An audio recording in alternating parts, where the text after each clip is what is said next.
बिस्मिल्लाहिर्रहमानिर्रहीम अस्सलाम वालेकुम नाज़रीन। जिस तरह गर्मियाँ स्टार्ट हो गई, तुसीं भी चाहते हो गए तुहाडे घर ठंडे रहन ते गर्मी तो जरा पाक रहन, जिस तरह गर्मी तो दूर रहन, गर्मी तो बच के रहिए तो घर ठंडे ठार रहन। तो ठंडे ठार घर रखने लिए तुहानूं खूबसूरत इस तरह के प्लांट रखने चाहिए, जिहदी वजह नाल तुहाडे मकान घर ठंडे रहन। तो बाहर भी रख सकते हैं, जिथे भी रहोगे तो एक ताज़ा हवा रहेगी, ऑक्सीजन ताज़ा आएगी। होर बड़े बेनीफिट ने ये तो ताज़ा हवा ली। तो होर तुहानूं दसीए कि जो भी तुसीं पौधे लैंदे हो ना, पौधे लै लैंदे तो असीं जदों देखते माड़ा जिहा मुरझा गया गर्मी ने, इहनूं पानी ला दो। ये हर टाइम पानी नहीं लाना, इहदा भी एक टाइम मखसूस हुंदा पानी लगाउण दा। जिस तरह तुसीं गर्मी दे विच लगाओगे तो धुप्प पै रही होगी, पानी लगाओगे तो पौधा जिहड़ा मुरझा ज़्यादा जाएगा, पानी नहीं जज़ब करेगा। लिहाजा जिस तरह एक पानी च असीं ना चीज़ उबाल लैंदे, इस तरह का जिहड़ा माहौल जिहा हो जाता पौधे का, तो गल जिहा जाता। इसलिए ये सुबह के टाइम एक बेहतरीन वक्त है जो तुसीं पानी लगा सकते। एक शाम का वक्त बहुत बेहतरीन है पानी लगाने लिए। बहुत सारे दोस्तों ने पौधे अपने घर च रखने शुरू कर दिते कि घर दे विच जरा हीट ना रहे, तो पौधे की वजह ना साडा घर ठंडा ठार रहे, तो जरा खुशगवार रहे माहौल। तो खुशगवार माहौल रखने लिए तो बेहतरीन पौधे जी तुसीं नर्सरियां तो दस्तयाब कर सकते।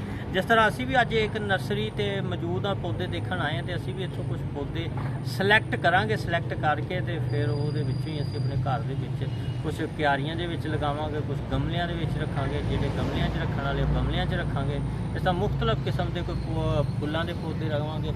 फुल्लां दे भी जरा सोहणे लगदे, घरां दे विच खिले खिले फुੱਲ होण ते देख के कहंदा भी आ तो फुੱਲ असीं भी लै जाइए। कई बंदियां दा ये दिल करदा हुंदा कि असीं इस फुੱਲ तोड़ के लै जाइए। इस तरह ही घर नूं खुशगवार रखने लिए साढ़े को बहुत सारे पौधे इस टाइम नर्सरी मौजूद ने, जोड़े असीं खरीदांगे। तो सारे ही नहीं खरीद लवांगे, चंद एक पौधे खरीदांगे। ये नहीं कि सारे ही लै जाएंगे, जोड़े साडे दिल नूं लगणगे, जोड़े पौधे असीं घर दे विच सिलैक्ट करके तो माहौल नूं अपने घर दे नूं खुशगवार ठंडा बनावांगे। ठंडा बनाने लिए तुसीं भी अपने घरां दे विच मुख्तलिफ किस्म के प्लांट वगैरह खरीदो। खरीद के तो मौसम भी अच्छा गर्मी का, ये तुसीं जिहड़ी तुहानूं गल दसी आ, मेन गल यही दसी है कि पौधे नूं दोपहर के टाइम पानी नहीं लाना। वो ना होवे तुसीं पानी ला पौधे की मत्त मार दवो कि पौधे ने क्यारी खुश्क हो गई, पौधा मुरझा गया। हाँ, एक गल होर तुहानूं दस दईए, कुछ पौधे हुंदे छां दे विच रखण वाले ते कुछ धुप्प दे विच रखण वाले। इहदा तुहानूं उन्नी देर पता नहीं लगदा जिन्नी देर तुसीं इस लै ना लाओ, पौधे नूं रख के देख ना लवो। इस तरह पौधे खरीद के तुसीं कुछ दिन उन्होंने धुप्प दे विच रख के देखो, जे तो मुरझा जान वो धुप्प दे विच नहीं रखण वाले, छां दे विच रख के देख लो। जे छां दे विच मुरझा रहे ने, उन्होंने धूप दे विच रख लो।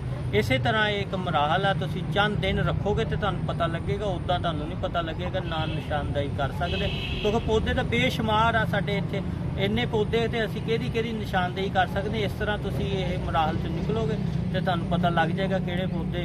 तो कुछ लोग तो फलां वाले पसंद करते हैं कि चल फ्रूट वाले लै जी पौधे, चल फ्रूट भी खावांगे। तो पौधे पौधे वैसे भी घर च तुहानूं लगाने चाहिए। तुहाडी ऑक्सीजन साफ सुथरी, घर दी माहौल साफ सुथरा।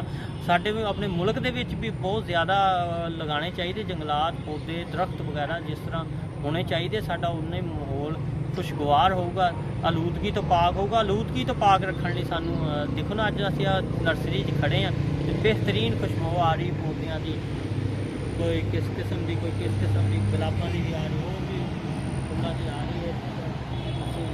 अज नर्सरी मौजूद हाँ, मैं क्या अज नर्सरी का विजिट करा दी है, नर्सरी दिखा दी है कि तुसीं अपने घर नूं ठंड तो किस तरह रख सकते हैं, ठंडे किस तरह रख सकते हैं, तो गर्मी तो किस तरह पाक कर सकते हैं। अज का तुहानूं ये नुस्खा दस दिता, तुसीं जरूर आजमाओ ये नुस्खा, और दूसरिਆਂ ਨੂੰ भी दसो कि गर्मी तो बचाव लिए किस तरह असीं कर सकते हैं। देखो ना, असीं कोई दरख्त के थल्ले बैठने, ठंडी ठंडी हवा आती, वो क्यों आती कि दरख्त ठंडे होंदे आ। ठंडे होने दे नाल तुहानूं भी सुकून मिलता। पुराने वक्तां 'च तुसीं देखिया होना, वो कहंदा मैं मुरब्बे चला, मुरब्बे मंजी डाह के थल्ले किसी ने खोरी भी विछा लैंदे सी, ते दरख्त के थल्ले ही लम्मे पैंदे सी। दरख्त की हवा जो चलदी ठंडी ठंडी महसूस होंदी।